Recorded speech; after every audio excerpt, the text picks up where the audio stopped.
Hello everybody and welcome to another board game discussion video. Today's topic is one that I've talked about a little bit in the past, but it makes my blood absolutely boil and I want to dive in deep. And that is Kickstarter scams and just straight up bad companies that use it. So this is something that has been talked about a lot in the board gaming community, and like I said, it's something that I want to dive in really deep on because it's something I've talked about in the past where I feel that it's a barrier, especially for newer players, to try and come into the hobby because they're not sure if they can trust a particular company. They've heard all these bad stories about bad games and all of this kind of stuff. And so what I wanted to do today was essentially talk about three major instances of either poorly run, straight scam, or just really bad company practices when it comes to crowdfunding in general. And then I also wanted to talk about what we as a community and what you personally as a player can do to try and mitigate some of the damage for it. But that said, of course, as always, please let me know what you guys think about this. Again, it's a topic I've talked about before. It makes my blood boil. I hate it because it's taking advantage of consumers who have nothing but the best intentions when it comes to purchasing these games and just getting them to the table and wanting to support the hobby. I hate it. So let me know what you guys think in the comments. That said, like I said, we're going to first start off with three companies. First and foremost, we are going to talk about Golden Bell. Golden Bell is an infamous company that has been the subject of multiple lawsuits relatively recently, and it started like in 2016, 2017, right around there, when it still had a relatively decent reputation, got a lot of games out through Kickstarter. It has a lot of games under its belt, but then it very quickly came crashing down, and a lot of the sort of nasty, sordid innards and disgusting details of how the company worked came to light. Amongst many of them was a rather infamous case with a game called Recipes, I believe, that ended up going to the People's Court. This was based off of contract issues where there were problems with who owned the rights to the game and all of this kind of stuff. And in addition, Golden Bell has had a lot of problems with shipping as well, where people will pay for shipping up front and then Golden Bell tries to cut costs and they end up shipping with something that they are not legally allowed to ship games with. And so it forces consumers on the other end to essentially pay extra money for the additional delivery fee, even though they had already paid for shipping. But primarily, Golden Bell has really been accosted for its predatory contract practices that are completely unfair to designers, and it has just gone down the tubes very, very quickly. Thankfully, we haven't really seen a lot of them on Kickstarter lately, but it was a really bad couple of years during that time. And again, it was kind of fun, at least because we got to see it on the People's Court, so there's some niceness about it. The second company I wanted to talk about is Ninja Division. This is one that I've actually talked about in terms of a couple of games that I reviewed. Ninja Division has published a few of them, and the biggest one that Ninja Division has done has been Super Dungeon Explore. It was an extremely popular Kickstarter. They made a lot of money off of it, and they released a whole bunch of expansions for it. The problem came when Ninja Division started to have to fund games with new games. And so what ended up happening is they got into a $3 million hole.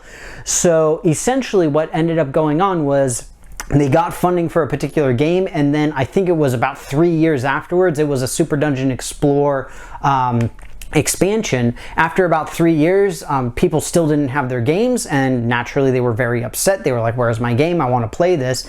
And then Ninja Division kept on posting Kickstarters, more and more and more Kickstarters, earning hundreds of thousands on every single one. And so they posted essentially a good handful of smaller Kickstarters that ended up building up a total egg of approximately $3 million, but still there are no games released on the horizon. Eventually, if memory serves, Ninja Division got sold off to another company, and essentially all of the assets for Super Dungeon Explorer came along with it.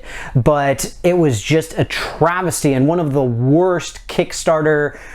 It's not a Ponzi scheme, I'm not going to say that, it's not a pyramid scheme, but it was essentially we have to borrow money from Peter to pay Paul. In other words, we have to do this Kickstarter because we still haven't finished this Kickstarter and we need more funds to finish it off. Absolutely aggravating. And again, it puts a lot less faith for consumers into the crowdfunding system when stuff like this happens, especially when we get national news media and all of that kind of stuff involved, not to mention literally millions of dollars associated. The last one that I want to talk about is actually the one that is most frustrating, and that is Hasbro. Did you guys know that Hasbro is using Kickstarter?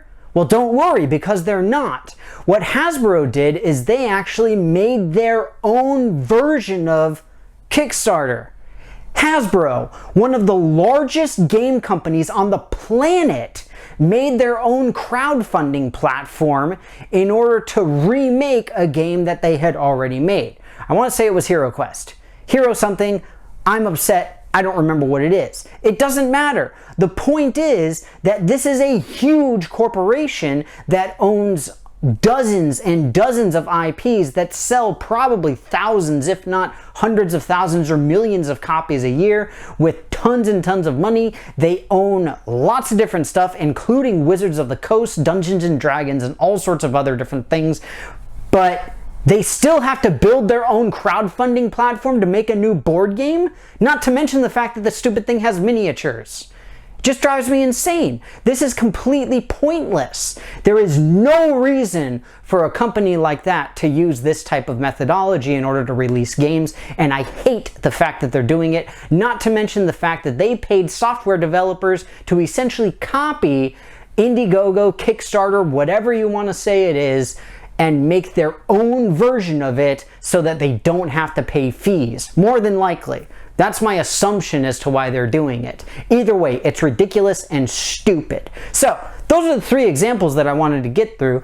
And now, like I said, a little bit of happier news or a little bit of better ideas to go forward. How is it that you as a consumer and we collectively as a board game community can do something about this? Well, obviously, I can't speak directly for the entirety of the community, but what I can say is that as a consumer, for me personally, and what I say to my close friends and all that kind of thing, is look for companies with the best track records. Look for companies that have put out quality Kickstarter games, have done quality communication, all of that kind of stuff. So we see things like Stonemaier Games. They have done a wonderful job with things like Scythe and Wingspan and things like that. North Star Games having Evolution, Oceans, and Happy Salmon, I think was another one. Genius Games doing Cytosis, Periodic, Ion, Covalence, all sorts of different stuff like that. Even Queen Games, although it's a larger company, we still see some great stuff like Fresco, and I think somebody's bringing back Alhambra. But regardless, it doesn't matter. There are a lot of good, legitimate, well-established companies that are on Kickstarter. The problem then, of course, becomes, well, what am I supposed to do about a company that I don't know, one that I haven't heard of? You want to look for things that are positive signs. Do they have prototypes? Do they have videos of people playing a physical prototype of the game? Do they have a distinct timeline already planned out? Do they have things like manufacturing costs already figured out? Obviously, a lot of manufacturing is done in China, primarily with Panda Manufacturing, but there's other manufacturers all over the world.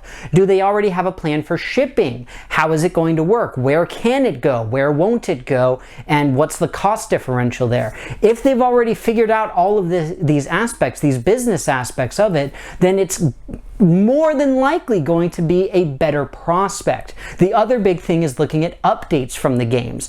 Are the creators of the games actually engaged with the crowdfunding community and talking about things and answering questions? This is one of the biggest things that Golden Bell failed on miserably, where they started essentially attacking the people who had paid them to make these games. They were essentially saying things like, it's fun to mess with trolls, and otherwise we wouldn't have any fun in this job. You cannot say that as a professional company. You need to be courteous even if somebody is being discourteous to you. It is extremely unprofessional and unbecoming of any company whatsoever. So look for those types of signs. Of course, you also want to look for anything particular that you enjoy or you see or whatever, and ask your friends. Do they know about this company? Have they heard of it? Do they know anyone who works in it? Because they very well may.